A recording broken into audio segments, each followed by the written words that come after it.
In today's video, I'm going to teach you how to mention pages in Notion. By the end, you'll know exactly how to create clean contextual links between pages so your workspace stays organized and easy to navigate. First, head over to notion.com.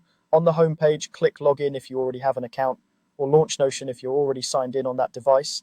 Once you're in, you'll land in your workspace. If you have more than one, make sure the correct workspace is selected so you're linking to the right set of pages.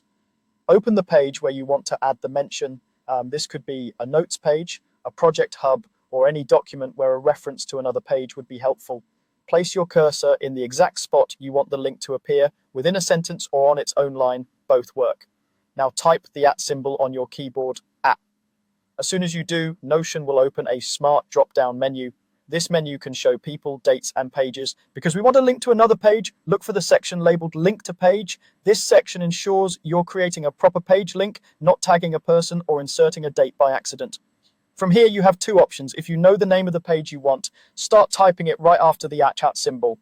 Notion will instantly filter the results as you type. Keep your eye on the Link to Page group, then use your mouse or arrow keys to highlight the correct page and press Enter. If you're not sure of the exact title, you can also browse the drop-down by scrolling and scanning the Link to Page entries. Page icons and folder paths can help you tell similarly named pages apart.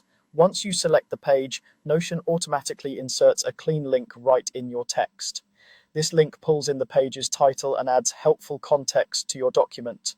Anyone reading can hover over the link for a quick preview or click it to jump straight to the referenced page, making your content more connected and easier to follow. If you accidentally pick the wrong thing, say a person or date, just press backspace and try again with @char, then choose from the Link to Page section. And remember, Notion saves changes automatically, so there's nothing extra you need to do once the link appears. That's all there is to it. Using @ with Link to Page keeps your notes tidy, your projects connected, and your team on the same page. Thanks for watching. Don't forget to like and subscribe.